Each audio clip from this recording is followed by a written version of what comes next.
Welcome, welcome, welcome. It's Ed Martin here on the Pro America Report. Great to be with you. And it is, another amazing day. Lots happening. And let me run backwards a little bit on some things. I was over on Periscope. I hope you'll come over there sometimes. At Eagle Ed Martin. That Periscope, of course, is the video, the video service of Twitter. And I go over there mid-afternoon and I do a little talking over there. And I do about 15 minutes. And so today I gave a title, today's wink. I was on there. And let me work backwards. First of all, I always do the Pledge of Allegiance there, which I love. But then I said it's Kamala. I'll talk later on the show, Kamala Harris, about this, so don't worry about it. But she's obviously the VP pick, and we'll tell you why. And then Flynn Watch. I talked to General Flynn today, General Mike Flynn earlier. He is doing great, and basically what I wanted to tell the listeners who wonder about him is, where is that? What's happening with that? You know, there was a wonderful exchange yesterday where Attorney General Barr said emphatically during the House hearing, he said, look, there was no predicate for prosecuting Mike Flynn. Therefore, the whole thing was a mess. That's why we said, let it go. He said it clear. If you saw, it's great. And so I talked to General Flynn. His spirits are high. He's waiting for the last sort of shoe to drop so that he's out from under this, and he's waiting. Until he's done this 3.5-year process, he's not going to do anything. But I want to tell you this, encourage you. If you're a fan of his, he's coming. As soon as he's free and clear of this, he will be a public voice. He will be a loud voice. He is ready to go. It's going to be fun to watch. It's going to be important to see, and he's getting excited to be out there. So don't worry about him. Be encouraged. He sounds great. He's always energetic and interesting, and he's going to be great. So, all right, let me get to today's wink though, and it's this absolutely stunning development. Google has been exposed as totally cheating we the people.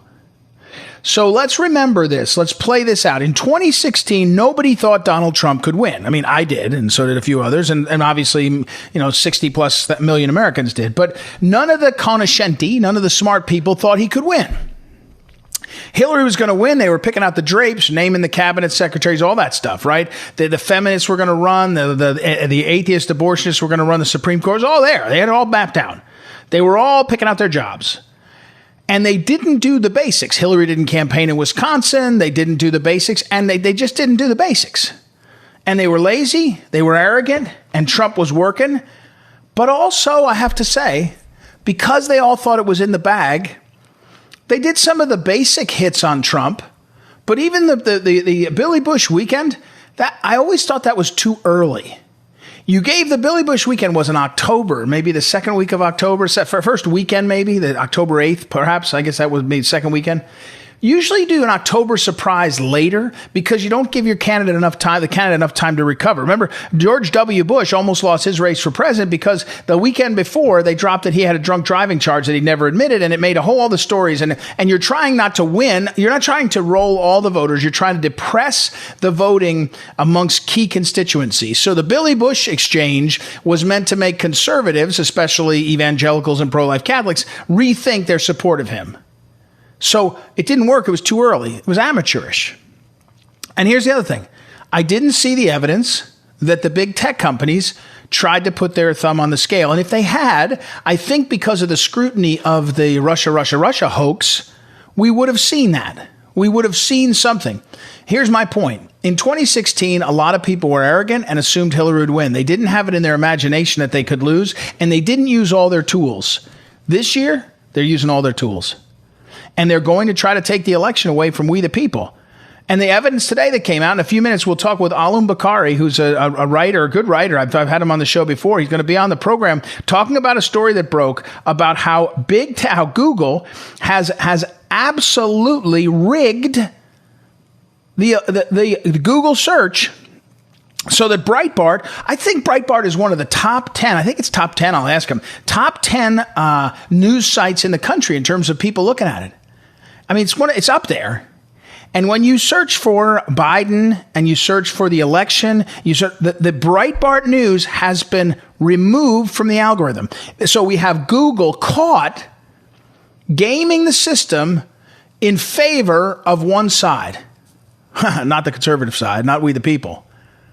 And my point here is today down in the Judiciary Committee, there was another hearing. They had 4 of the executives of the big tech companies on the hot seat. And I just sit there and watch. I watched a bunch of it and I thought they're never going to get control. They're never going to know for sure what's happening. They're never going to know. And they're not going to mess around this time. They're going to take away from us our election.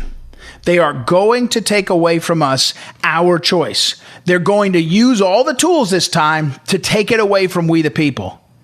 And what you need to know right now is what Google has been exposed to do to Breitbart. It's the tip of the iceberg. And here's what I want you. Here's what you need to know: a progression. You know, whether 5 years ago you might have said, well, the news is kind of, a little bit skewed. They seem to be culturally liberal, but they're not that bad. They're trying to report it. But as of now, 5 years later, CNN is an active participant in misleading Americans into crazy positions that make them unhealthy and make them vote the wrong way, or vote their way. I don't know if it's the wrong way, but their way. I'll say it that way. Same thing with Fox News, same with others. These big media companies are no longer on the sidelines. They're in the game participating. The sort of masks have fallen away, and they are trying to persuade us in our choices, and it's working. They're also trying to make people crazy, and that's working. It's very disturbing, very worrying, very problematic. You should be concerned. And what you need to know is big tech has that ability times a gazillion, because they can control the dopamine hit you get when you see that your thing is retweeted, or they can make you feel depressed because the thing that you thought you liked that other people would like, nobody likes, or whatever it can be. You see what I'm saying? If you have someone who's sophisticated enough, as the big tech are, to take control of our lives, and they are, and they decide to pick who's the winners and losers in an election, they can do it. That's the facts. What you need to know is that's where we are today. It's this story about Breitbart is the biggest exposure of what I thought was going on that I could ever imagine. And the reality now is, what are we going to do about it? And when I watch Capitol Hill, I don't see anybody that's going to do anything about it. And when I watch the president, I think he's up against all the long odds. And what I would say to you is, if you care about this, if you think it's wrong, you got only one choice, and it's 96 days away. You got a choice between the people that want the terrorism and the mobs in Portland. You want the people that want to act like jerks to Barr yesterday, those Democrats. It was horrendously rude. My grandmother, God bless her, long deceased, would have said, these are rude people. And you've got people that are putting their thumb on the scale. And what is it that the big tech want more than anything? They don't want someone strong enough to stand up to them. They want someone who understands that they'll just buy the swamp. They want to buy the swamp, and Trump's not for sale. Everybody else is, both parties. And they're saying, well, we'll take Biden because of the swamp. And the other thing they know Biden's soft on China, and so they know China will be back open to them. They'll get back to China. That'll be one of the things they want. I mean, that is one of the things they want. It's breathtaking. It's stunning. It's terrible. And I'm just telling you right now, it's a huge day in our history for this to come out. It's amazing. All right, that's what you need to know. We'll get to what you need to do later on. I got to take a break, though. We'll come back and we will talk with Alan Bakari from Breitbart, who broke this big story. Be right back. It's Ed Martin here on the Pro America Report. Be back in a moment.